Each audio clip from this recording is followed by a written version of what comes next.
Hi everybody, it's Heidi from Tarot Times with Heidi, and I'm gonna just do a quick video about shadow facilitation. So I'm just gonna put this out in front of me. I'm just gonna bring it down so you can see my shadow set up right in front of me. And sorry, that was too much. There we go. That's much better. Um, so yeah, we've done the silent part, and now we're just having tea. So I will just continue to brew the tea as I talk with you.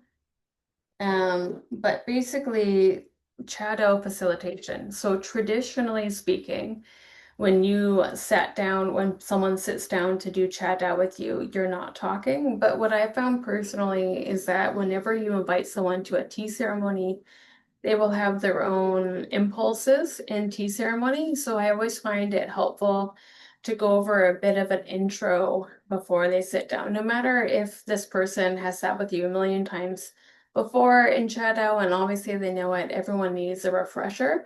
And it's just a way of setting space and holding space as well. So what I do is the first thing I do is that I will introduce the tea. So this is the same tea that I was using in the Gong Fu Cha ceremony in the later videos. This is a pu'er tea from 2006. It's really earthy. It's got a bit of woodiness to it, but it's pretty earthy. And I will pass the tray to the other person so that they can smell the tea leaves and just like bring that into their body and just like ground into that. Because most people are curious about the tea. And I will say, listen, this is like a Chadao ceremony, which means it's very meditative. I always say, like, my hands will be in the middle of my body here, and that's to symbolize balance. So I have one hand that leaves, or another hand that leaves, or maybe both hands that leave, but then I always bring them back to the center. And ideally, I would always have one hand at the center, but there's certain tasks like just like emptying out the bowls that take two hands, so that's an exception. But in general rules, you always have one hand here at the bottom. I always start with explaining that. I was like, Cha Dao is considered like the difference between Gong Fu Cha and Cha Dao, because most people who have Cha Dao with me have also Gong Fu Cha with me, is that Gong Fu Cha is really about the tea tasting. Like it's about the taste of the tea, whereas Cha Dao is meditation. So even if the tea is terrible, if it's a good meditation and the movements are flowy with the hands, and everything is executed well, like it's considered good. Although I find that when I am doing Chadao, like I like my tea a certain way as well. Like I like to taste my tea, like I like to brew my tea a certain way. Like I'm kind of snobby, and then you always, for yourself, you do the same thing. Like you take the teapot, take the tea cup to your own self, and then turn it, and then move your hands, and then you can take it up. But I always tell people, the one thing that you do have to know is that, yes, like it is meditative, but two, I will be explaining everything that you need to do for the tea ceremony. So there are a few rules for Cha Dao. One, you can't touch the altar until I have washed my hands like this, and then you can grab your cups and you can put them back in the altar, but I'm the one that organizes the altar. So if like something happens, like my teapot falls over or the incense suddenly falls into flame or something, like I'm the one in charge of that. You can't touch my chassis except to put your cups down and to pick them up after I've washed my hands. Part two about Chadao is that even if you've done Chadao a lot of times, and say you're doing it with another person, don't explain the tea ceremony to the other person because that's the host job. I'm hosting the tea ceremony, that's my job. So whether I decide for myself personally to explain everything about Chadao to everyone involved, or if I don't, I just leave it up and just lead. That is the discernment and the up to the taste of the tea ceremonialist. It's like the person sitting beside, if they've had Chada before, say I decided not to say anything except for like, just so you know, it's silent until I tell you to speak. Then the other person only knows that. They might not know that it's 3 rounds. They they don't have to know. They're here to just participate and enjoy a tea ceremony. So if even if you know a lot more about Cha Dao than the tea ceremonialist is saying, it's not appropriate for you to explain it to your other person. You let the tea ceremonialist explain the situation. And most people when they're chatting will, especially for first timers, they'll explain it. But if you've chat out a bunch, they might not explain it, but that does not mean that the person sitting for tea should explain it. Like it's not appropriate. Leave the person that's hosting the tea ceremony is the one to explain the tea ceremony. And I always explain it to the people sitting with tea with me is that it's a practice of receiving. Like it is water ritual and water is receptive. So allow yourself to receive, which is really hard because the average person who's drawn to a tea ceremony is a doer, is a giver, is an empath, can feel other people's energies. If the other person's like, what are we getting into? Another person might feel like, oh, I know what's going on. I'm going to tell you so you're not worried. When really that person should sit with their discomfort of trying to fix it. Just sit with your discomfort. That's what's appropriate for that person in that moment. And the tea ceremonialist is in charge of explaining what's going on. Um, so yeah, allow yourself to receive. So one time in a Chado ceremony, I did have someone that had sat with me a lot of times in ceremony, and I was refilling my tea kettle because, of course, it had run low. So I'm refilling it, and because I was refilling it too quickly, it splashed onto the plate, and then it shorted the kettle out. So I've done this a million times before. I know how to fix it. I'm well aware. And the other person broke the silence and said, you shorted it out. This is what you do. That person was just trying to help. No malintent at all. Except in that moment, even if something like that were to happen, the person sitting with you should stay in silence and just allow me as a tea ceremonialist to fix it. And if I need help, I ask, I invite help. But it's not even if something bad happens, like even if something were to break, the guest is supposed to sit in tea ceremony in silence and just stay in meditation, and the tea ceremonialist is supposed to take care of the problem. So at the beginning of every Chadao, you have to explain these things because people want to help. There's an abundance of people that want to help, even when it's maybe not appropriate, because it's just in their nature to be helpful and they can maybe be addicted to helping, you know. So you do need to explain to people. And in this case, for this person that's been sitting with me, they've been sitting with me for a long time. They knew the rules of Chadao, but they they spoke up because they wanted to help and they needed like you need reminders before, or sometimes people can, if they've sat with you for 3 times, and like for myself I wait, like the first 3 rounds are in silence, and when the 3 rounds are done I don't immediately say, this is the fourth round, you can talk now. No, I wait until I brew the fourth round, I pour it, and then I open up space, and then I will say, it's the fourth round, you can speak. And some people, especially if they're anxious, will speak out and be like, it's the third round, you have to announce that you can talk now. And like, it's a silent ritual. They're breaking the silence. So you have to really make sure people know, like, let me lead, like, let the tea ceremonialist lead. And even if the tea ceremonialist does 4 rounds and they forget, we've done 4 rounds, we forget to count, and they speak out after the fourth round, you can talk now. Like, leave it up to the tea ceremonialist to hold that space. It's up to you to hold that space. And it's sometimes awkward to hold that space because you don't want to make the person sitting with you feel awkward or uncomfortable, but it's part of your job. It's part of your job as a tea ceremony because the person that's sitting with you, if they're interrupting you in ceremony, isn't getting the full benefits of the ceremony, if that's the case. And so, like, whether you make, I always say at the beginning of a ceremony, whether I make a mistake or there's something that goes wrong, just let me handle it. Sit in silence, enjoy your meditation, enjoy this time, this one small sliver of time in your day where you don't have to do anything. Just let yourself be served. And for people that overgive, that is so hard for people to do because they're addicted to giving, right? So they don't know how to receive. It's really difficult to receive.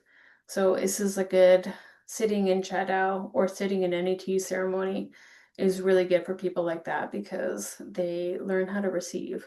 That's the practice at least.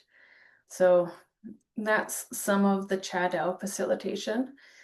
With Gangpu Cha, you can always ask people to like help you with the cleanup, like so I'm downstairs and the dishwashing set is upstairs, and so I'll ask people, can you bring this empty water bottle up to be filled? Can you bring these tea things to be up to the sink and then I can wash them and then I'll bring this other stuff upstairs, because tea ceremony has lots of props.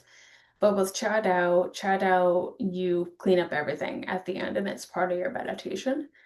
So some people also have problems with that and they want to help you clean up. And you have to say that right at the beginning, listen, like the cleanup is part of me and part of my ritual. So you don't clean up. Like there are certain rules in Chadao that you need to hold. So that's sort of a thing about Chadao facilitation.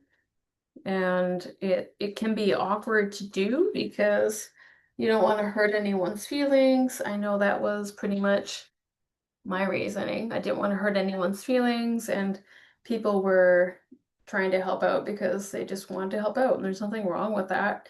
But it's not the purpose of the ceremony, and so it's your job to hold space in the ceremony. And I find at the very beginning, when people sit down, just talking with them, leading them through the ritual, even if they have done the ritual a million times with you, still run through it with them because sometimes people forget or they go into old habits. And it's important for you to, I mean, unless you're sitting with someone who also practices Chadao and they know the ritual in and out and backwards, and they're just not going to do that, you really do want to explain because people forget. I've worked with people, I've held tea for people that have done tea with me like countless times, and every time they forget. They're like, Heidi, it's the third round, or Heidi, the tea kettle shorted, or Heidi, this happened. And I'm like, just be quiet, just allow yourself to receive. And it's actually really hard for people to receive. And yeah, tea ceremony can be very healing for that. So yeah, so sometimes I do morning practice of Cha Dao, sometimes I do morning practice with Gongfu Cha. It really depends on what I want. If I need silence, I'll do Cha Dao. Uh, if I want to have a wet ceremony and pour a million cups of water on my teapot, I'll do Gongfu Cha, but you can do Cha Dao by yourself or with other people. And when I'm doing tea ceremony with other people, I generally say, listen, there's two tea ceremonies. Which one do you want? And I'll let them choose which one they want. Because with Cha Dao, you do get to talk. It's just you have to be silent first. So it's really nice. It can be a really nice ceremony with friends. So that's a little bit about Cha Dao facilitation. I didn't think there needed to be so much facilitation when I first started, but I've learned over time that it just helps make the ceremony smooth and everyone knows their roles, which is really good. And then once people really click in and they like really, they don't interrupt anymore, maybe after like say 5 times where they don't interrupt anymore, say you're working with someone interrupts, maybe after 5 times then it's safe to like not go through the whole introduction. But with anyone that's new or anyone that you know as a helper that needs support receiving, you should really go over everything. It's always helpful to go over the expectations of Chadao. So, because every ceremony does have different things that you need.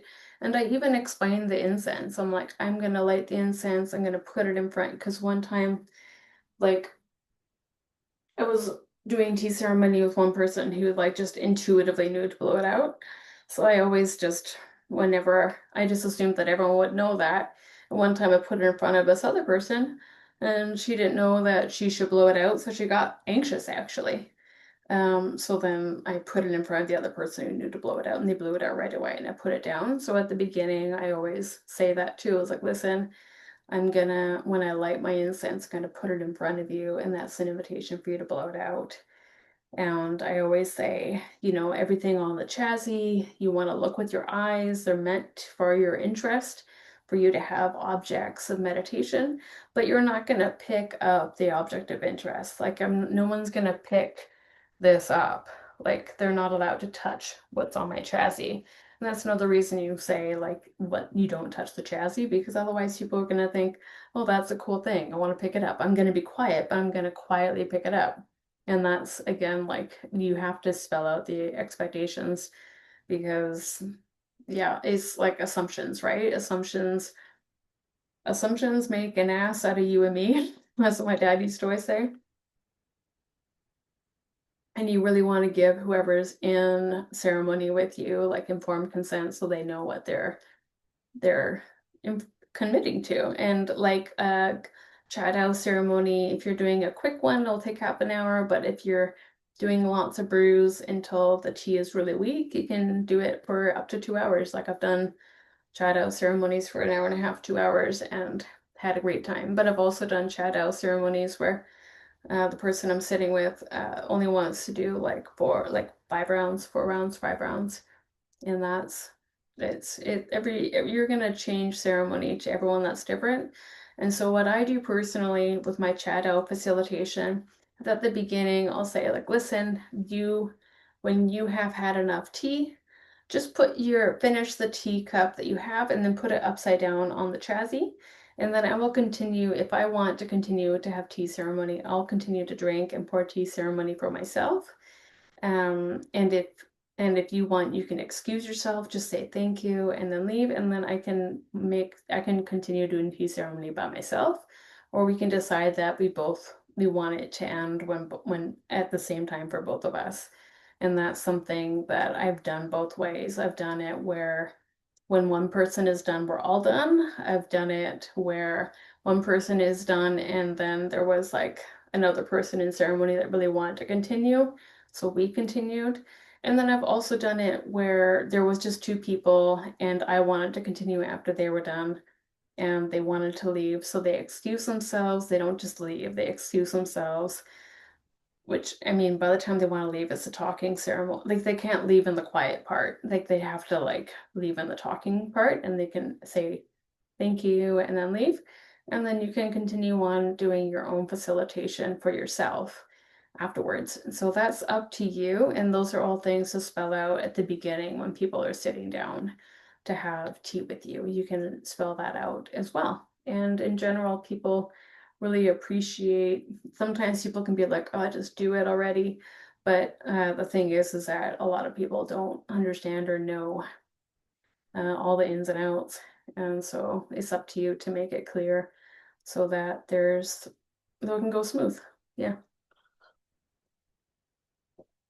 And something I do at the beginning, uh, if I feel like it, is that I'll open space when I'm setting up the space and I'll invoke my enlightened ancestors and spirits and guides that want to help me, that are like going to help me go into my higher self and respect my free will. Any allies that want to join me, any ascended masters, any angels. I'll sometimes invoke Reiki into the space. And then the tea ceremony itself, it's a ritual. And then when I'm cleaning up, I devoke and I close space. So I do that quite a bit because I have a pagan background. And if you have done the Baby Witch workshop, you'll understand what I mean by opening and closing space and invoking and the basics of a ritual. And if this is something that's interesting to you, I would definitely do that course and then apply it to tea ceremony. But you don't need to do that. That's just something I do because I've been a witch for a long time. Yeah, it just feels natural for me. So that is everything about a little bit about Shadow facilitation. So if you are interested in talking to me more about this, or you want to explain some things that have happened to you in your experience, you can email me at tarottimeswithheidi@gmail.com. Tell me the course you're doing, tea ceremony, tell me the video you're doing in Shadow facilitation, and we can chat more about this. I have also, people have said you could do Shadow on a wet table. You could, but it's not traditional. It's traditional that you do it on a chassis. So even though your chassis can get wet, you would just hang it up to dry. And Gankucha is a wet table. That's something that you, I mean, no one's going around checking your chassis, but you do want to have a nice chassis. But if you wanted to put a wet table on top of your chassis and make it part of your chassis, you could, because then it would keep, in this case, my scarf from getting, my woven scarf from getting wet, because I do pour it back and forth over the 2 or 3 cups. And then oftentimes it dribbles, so I have to dry my chassis. So that's something you could do if that appeals to you, but it's not traditional, and most times you would just use the chassis and let the two be separate. But every tea ceremonialist does it differently, so feel free to find what feels right to you. And yeah, that is the end of that. I hope you feel like you got some good instruction and that you had a good time doing this.